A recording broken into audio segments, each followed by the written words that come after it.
sometimes rather than trying to like avoid making the wrong decision, which is what creates a lot of indecisiveness, is just make decisions. And the faster you can make decisions, the faster you can get data back and you can pivot and make new decisions, and the faster you can get to whatever your goal is.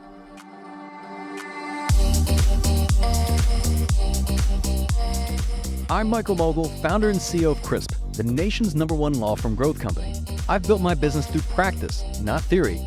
Crisp started with just $500 to my name and has grown to over 8 figures in revenue over the last few years, earning a spot on the Inc. 500 list of the fastest growing private companies in America. Our approach has been to take everything we've learned about generating massive growth within our own organization and help the country's most ambitious and committed law firm owners do the same for theirs. In each episode of this podcast, I sit down with innovative market leaders from the legal industry and beyond to learn from those who thrive in the face of adversity, challenge the status quo, and define what it means to be a true game changer. This is Jessica, Head of Coaching Strategy at Crisp, and today we're flipping the script for another special edition episode to get Michael's take on how to maintain a sense of clarity and purpose in the face of constant change, how to overcome analysis paralysis and trust your instincts, and how to build resilience and stay committed to seeing things through. When things get tough, you're tempted to quit. How do you build up resilience? Well, you have to strengthen that resilience muscle. It's not like somebody comes out of the womb and they're immediately resilient and they just can stick with hard things. It's that they develop that muscle over time by sticking with things that were difficult and challenging and not giving up when they got bored or when they got frustrated. It's being able to lead themselves in a way where they were able to develop a level of discipline to see things through to completion. That's coming up on the Game Changing Attorney podcast.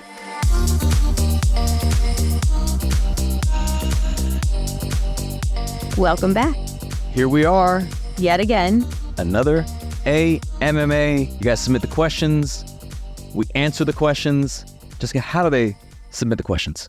They text you. Yep. You text us. It's a 404-531-7691. Yes.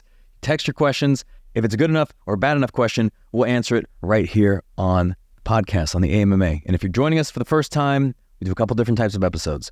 So we've got our traditional interview format episodes where we're bringing in an expert from the legal industry or beyond who thrives in the face of danger. Right? They heard the intro. Oh, yeah. And thrives in the face of adversity. Nice. Yeah, so you hear that in our intros, but we bring in people from all sorts of different industries, best-selling authors, elite athletes, et cetera, et cetera, et cetera. And I interviewed them and we present their insights on the podcast. Then we've got our encore editions where we bring back some of our most popular episodes from the podcast. And now you're listening to it. Third type of episode is the AMMA. There is kind of a fourth type, a bonus edition. Sometimes just we ask you the questions. The AJMA. You know, you got to be a very special kind of. That's right. It's like it's exclusive. I'm excited to almost get into it, but before we do, two things. Number one, if you enjoy the show, if you get any sort of value whatsoever, we do not run any ads on the show. So we ask that you please share the show, leave us a 5-star review on Apple Podcasts. This helps us reach not only new guests, it helps us reach new audiences. So if you find this episode or another episode helpful, we encourage you to share it, and you can actually go ahead and leave a 5-star review right now. And if you don't like this episode, you can go take it back and say, ooh, not what I was expecting, right? So hopefully we'll deliver for you. Number two, for those of you who listened to, I think, a previous AMMA, I was right about to go into LASIK eye surgery, and I was absolutely terrified because that surgery now was, 2 weeks ago? Yeah. About 2 weeks ago. And I remember going in, we were talking about it right here on the podcast, that you'd never want to go online and look up what could go wrong, okay? Because everything can go wrong, nothing good. So I had people telling me this was the best thing they ever done in their life. These are people that are married with children, and they said LASIK was the best thing they ever did in their life, not marrying their spouse or having kids. So, I think this is pretty good. Accolade. Yeah, it's a pretty high accolade. So I'm going for the surgery, and I'll briefly share this story. Right? Because you never know what to expect. They asked me, hey, Michael, do you want to take the sedative? And I said, no, I'm good. You walk in, I think there were 6 other people there that were also getting their surgery. They're like, look, each person's going to be in and out in 15 minutes. First lady goes, they take her back in the room. They're like, by the way, if you smell anything burning, don't worry. That's not your cornea. That's the gases from the machine. I said, oh, okay, good. Good to know. That's the smell I'd be smelling. And the whole time they're just telling you about what to expect, kind of like how to take care of yourself afterwards, right? They don't look at any screens, wear the glasses, like don't bump into anything, like put the drops in your eyes. The first lady comes back out, she's wearing the glasses over her head, and they ask her, so how was it? And you're expecting everyone to say it was amazing, right? Because it was quick and it was easy and it was painless. And she says, it was worse than I thought it would be. And I'm like, oh, okay. So 5 more people ahead of you. So yeah, I still had another 5 ahead of me. The next one was like, oh, it was easy, it was painless, and and that was the case for everybody else. But this is the problem with live testimonials. You got to be careful, right? You're gonna ask somebody for the first time. You got to make sure they had a phenomenal time. Either, if not, take them out the back room, right? Just whatever. So then I finally go in, and they let you come in as well. They let you bring somebody for emotional support. They can hold your hand. I go in, they put the drops in my eyes. The whole thing is painless. It was actually, no matter what anyone was telling me, it was nowhere near as bad. Not that anyone told me it was going to be bad, but they're like, oh, you're going to feel a little pressure. What pressure, right? It was all good. The only uncomfortable part is the thing they use to keep your eyelids open, but that's all good. In and out. I think my whole surgery took 8 minutes or less. Yeah. But they let you sit there and they let you watch the whole thing. So I get up. Mistake. Yeah, that was a huge mistake. So I get up and bam, I can see. It's like, wow, this is crazy, right? And then I look over at you. And at this point, Jessica has gone completely white. Looks like she's about to pass out. And they're like, oh, I think we got to bring her a Coke. And we got to bring her something to raise her blood sugar. Ice pack or something. And I'm like, what happened, right? And apparently, I guess you got a little kind of wheezy watching the eye surgery, right? Mm-hmm. I couldn't see it because I was being operated on. I'm just seeing like a little LED light in front of me, and that's it. My whole like LASIK experience, it's supposed to be about me, Jessica, but it wasn't about me. It was about you and making sure everything was okay. And I'm glad that everything was okay with you. And I get to experience this in a few weeks when you go and get to get your LASIK surgery done. So, and they've already put a note in my chart. About the sedative? Yeah, making sure that you get one? Yeah. Anyway, the takeaway is, don't do a live testimonial if you're not 100% sure that someone's going to give a positive testimonial. Although I had a great experience. I highly recommend it. If anyone needs a referral, reach out to me. Great. I'm more than happy to share it. Also, it's been amazing. A week later, you just wake up every day and you could just see. I mean, I wouldn't say this is like the best thing I've ever done in my life, because I'd say maybe like marrying you and then our 2 girls. That's probably go up there. But this will probably be the top 10 for sure. To be able to just wake up and see, you don't have to fumble around with glasses or contacts or anything like that anymore. It's awesome. So highly recommend.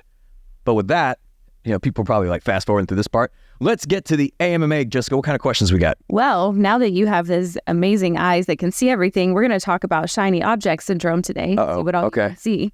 All right. So first question up. As a law firm owner, I'm constantly bombarded with new challenges and uncertainties that threaten to derail my focus and productivity.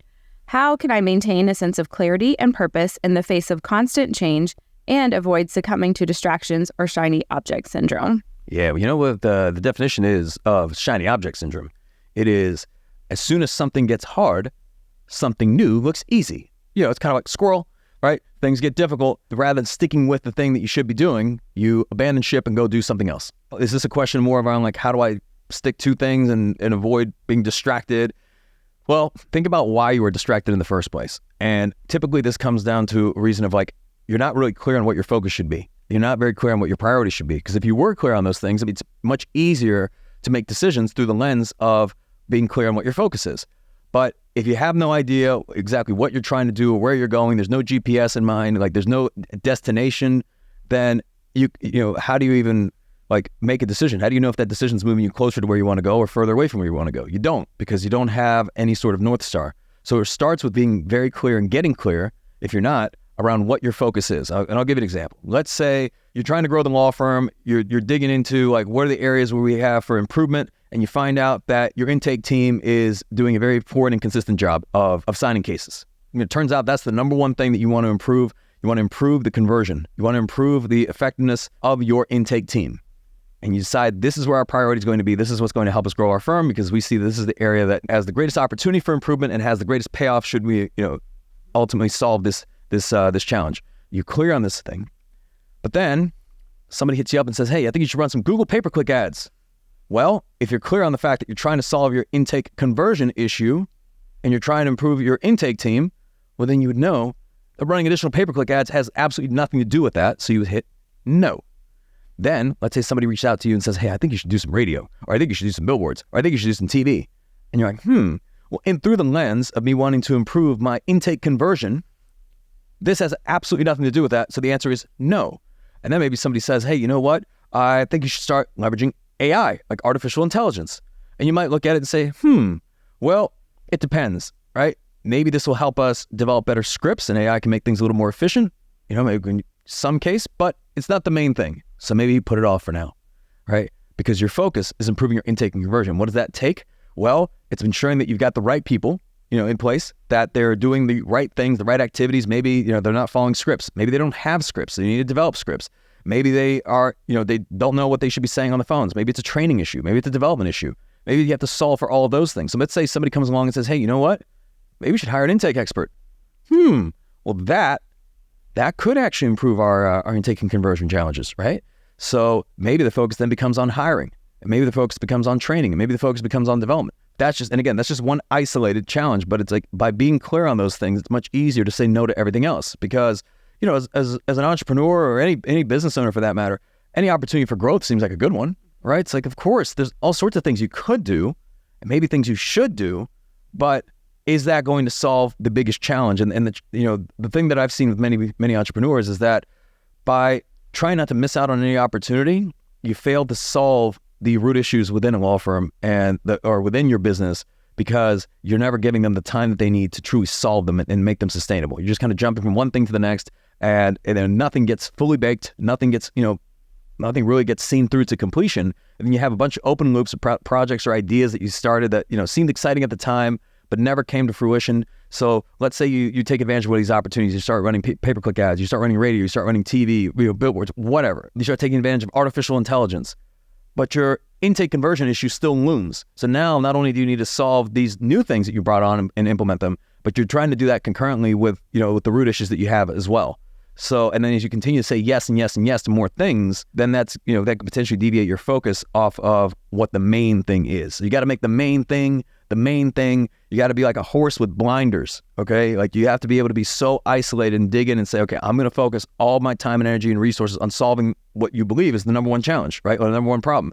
And again, if you do enough discovery on the front end, and if you actually really set the time to set aside to figure out what are the single biggest challenges in our firm that are standing in the way of our growth, and then prioritizing those things and saying, here's what we're going to tackle in the first quarter, here's what we're going to tackle in the second quarter, here's what we're going to tackle in the third quarter.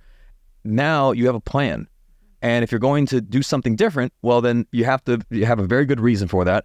And saying, well, maybe something great comes along, right? Maybe you have an opportunity to acquire another law firm. Maybe you have an opportunity to hire an amazing trial attorney.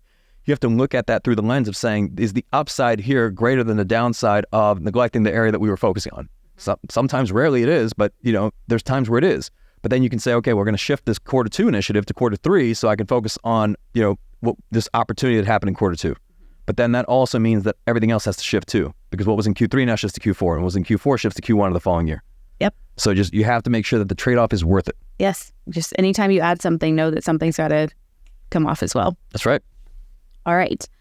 Next up. So I tend to overanalyze every decision I make for my firm, which often leads to indecision and missed opportunities. How can I overcome analysis paralysis when it comes to choosing the most effective strategies for growth?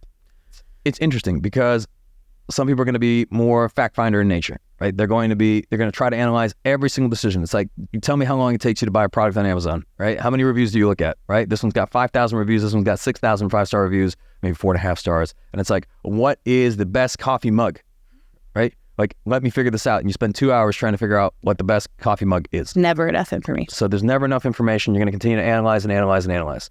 You have to look at this from the standpoint of how do you avoid this? What is this that you're doing really? Right? Because I look at it through the lens of, let me take it back. Somebody who's doing this analysis paralysis looks at it from the standpoint, if I can get more information, if I can get more facts, this allows me to make a better decision. That could be true. And I think for some situations, the more information that you receive, the more that empowers you to make a better decision. But there is some sort of criteria once you've got about 80% of the information or even 90% of the information, the time it takes you to get the additional 10 or 20%, there is an opportunity cost to that. And I look at things through the lens of, well, the speed at which you're able to make decisions, what is the opportunity cost of taking a really long time? So sometimes, opportunities come and go. Sometimes the time, if you're going to, deliberate over something or some new initiative for multiple months, by the time you decide to actually move forward on it, you still have to execute on it. And the time that, from the time that you decide to the time that you execute to the time you realize results, everything is delayed, right? So let's say you're deliberating whether you should hire an additional attorney, and you're thinking about it, 3 months go by, you're all stressed out. You finally decide to do it. Okay, you decide to hire. Great. Now it's going to probably take you, let's say, 60 to 90 days to find this person. Then that person is probably going to want to put in a 2 to 4 week notice, which is another 30 days. Then by the time you actually, let's say they join your law firm, there's training and onboarding, which is going to take another 30 to 60 days. So how long does it take until you actually can start to see the value from this person and from this decision?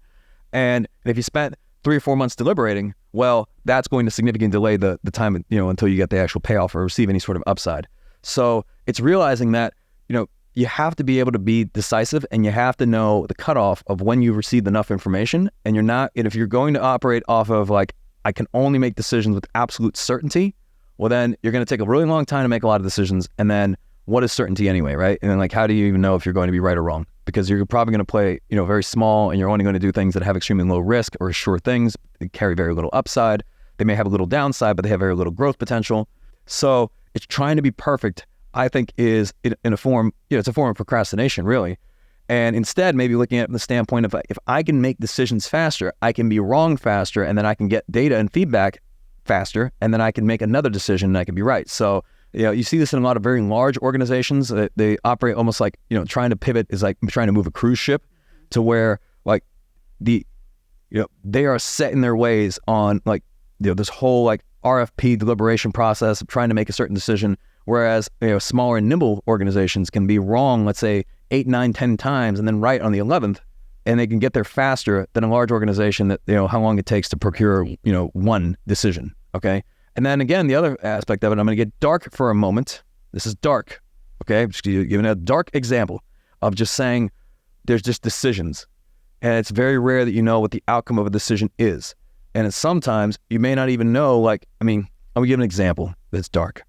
So let's say, because it's hard to know what would have been the payoff had you made the different decision that you didn't make. Let's say you're running late to a flight and you miss your flight, and this inconveniences you, and you're supposed to get to, I don't know, some sort of like conference, and then you miss the first day, and you have to pay for change fees, and you have to get on the flight, and you're like, oh God, I can't believe I left the house so late, and you're tired, and then you got to pay for, a new flight, and then you miss the first day. But what if the flight you missed, that plane goes down? Oh, interesting. As it turns out, it was a great decision for you to miss that flight, and you didn't even mean to do it. So it's difficult to, look at any decision and say that, okay, well, if I make this one, things are going to go great. And if I make this other one, things are going to go poorly. Now, you exercise your best judgment. You want to get as much information as you can. But let's say you were between two different candidates, and both are great candidates, and both have gone through a great hiring process. And, you would have set up both to succeed, and you hired one over the other. The one didn't work out. How do you know the other one would have? You really don't, because you can't go back in time. Okay. So sometimes, rather than trying to avoid making the wrong decision, which is what creates a lot of indecisiveness, is just make decisions. And the faster you can make decisions, the faster you can get data back, and you can pivot and make new decisions, and the faster you can get to whatever your goal is. So that's what I would say in terms of overcoming, analysis paralysis. There's shirts we used to hand out to some of our clients that said, indecisiveness is weakness. And it is, because we did this is one of our early AMAs over a year ago, was just not making a decision is making a decision. When you put something off and say, I'm going to kind of wait and see, I'm going to kind of feel things out, I'm going to see what's going to happen, or I don't know, I'm going to wait for this trial to settle before I, move forward on any new investments in the firm.